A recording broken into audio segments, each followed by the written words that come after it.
भाजपा नेता प्रीतम सिंह की दिवंगत माता के 12वीं पर श्रद्धांजलि देने पहुंचे पूर्व केंद्रीय मंत्री आरसीपी सिंह ने नीतीश कुमार पर जमकर हमला बोला है। उन्होंने कहा है कि बिहार में नीतीश कुमार ने 2016 में ये कहते हुए शराबबंदी कानून लाया था कि बिहार के गरीब जितना कमाते हैं वो सब शराब में उड़ा देते हैं। हम गरीबों की चिंता करते हैं, इसलिए उन लोगों के घर खुशियां आए, मुस्कान लौटे, इसके लिए शराबबंदी का फैसला लिया है। वहीं उन्होंने कहा है कि शराबबंदी महज एक दिखावा है, जबकि घर घर शराब पहुंच रही है और ये बात मुख्यमंत्री भी जानते हैं। बिहार में अब तक सैकड़ों लोगों की मौत जहरीली शराब की वजह से हो गई है। लाखों गरीब शराब के मामले में जेल में बंद हैं और मुकदमा लड़ते लड़ते गरीबों के घर बर्बाद हो रहे हैं। उन्होंने कहा है कि मुख्यमंत्री के जिद की वजह से बिहार को 25,000 करोड़ का राजस्व का घाटा हो रहा है। वहीं जेडीयू के राष्ट्रीय अध्यक्ष सह मुंगेर सांसद ललन सिंह पर तंज कसते हुए कहा है कि उनको हम बहुत दिन से जानते हैं, वो क्या संसद में हमलावर होंगे। उनके पैर के नीचे से तो जमीन ही खिसक गई है। उनके नेता को इनके नेता का ही जब ठिकाना नहीं रह गया है, नेता का ही पूरा का पूरा समाप्त हो गया है, तो ये क्या बोलेंगे।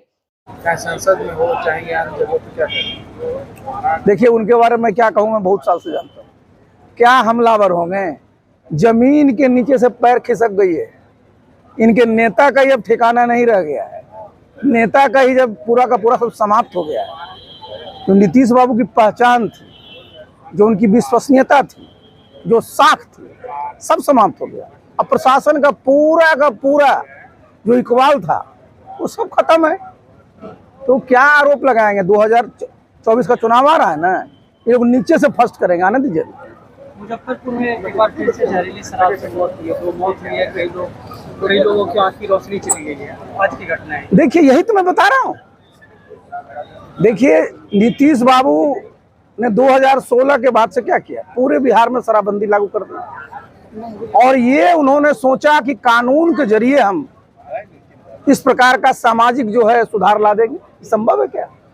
अगर आप देखिएगा 2016 से कई 100 लोगों की हत्या हुई, मौत हुई है शराब, जहरीली शराब पीने।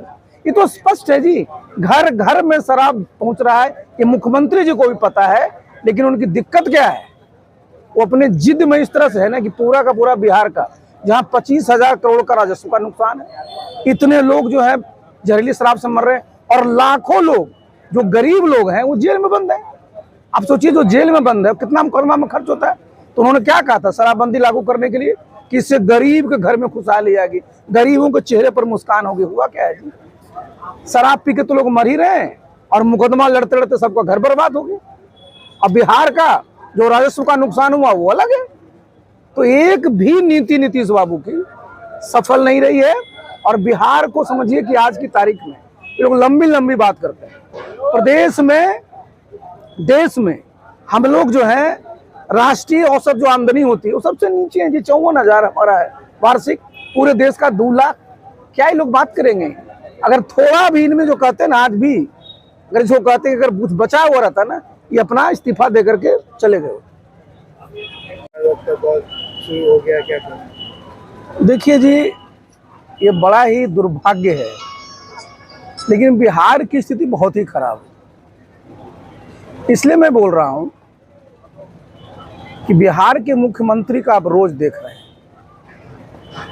जिस प्रकार का सार्वजनिक जीवन में उनका रोज का व्यवहार है, अपने मंत्रियों के साथ और लोगों के साथ जिस प्रकार से वो व्यवहार कर रहे हैं, इससे लगता है कि अब जो है, जो मुख्यमंत्री के रूप में एक व्यक्ति की पहचान होती है प्रदेश का नेतृत्व करने के लिए, वो बचा नहीं।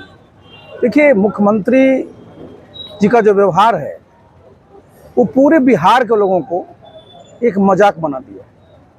अब तो उन्होंने जो संविदा पे जो शिक्षक थे उनको राजकर्मी का दर्जा देने का भी घोषणा किया। देखिए, वो एक अलग बात है। देखिए, बिहार की समस्या क्या है? बिहार की सबसे बड़ी समस्या है कि यहाँ अब गवर्नेंस नाम की चीज बची नहीं। बिहार में कोई कानून का राज बचा नहीं। अभी मैं आ रहा था, रास्ते में वहां पर आपने देखा किस प्रकार से गोली मार के साथी की हत्या की गई। ये पूरे बिहार में होता है। और दूसरी बात क्या है कि इतनी बड़ी समस्या यहाँ बेरोजगारी की है। बिहार की आबादी आप जान रहे हैं आज 14 करोड़ के आसपास होने जा रहा है। 3.5 करोड़ परिवार हैं और बिहार क्या है, वो सिर्फ जो है मजदूर की मंडी बन करके रह गई।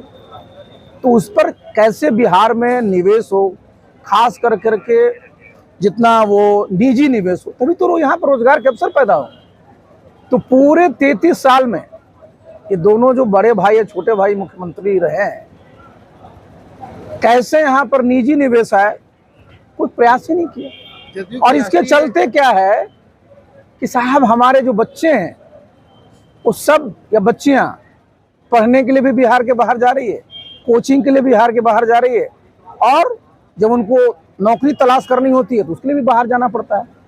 तो इसलिए अब किसी प्रकार की आशा और उम्मीद बिहार की जनता को इस मुख्यमंत्री से नहीं रह गया है। और इधर जो खास करके उनका व्यवहार है जी, तो बिहार का तो कोई देखने वाला भी नहीं। राष्ट्रीय खुलासा के लिए मुंगेर से इम्तियाज खान की यह रिपोर्ट।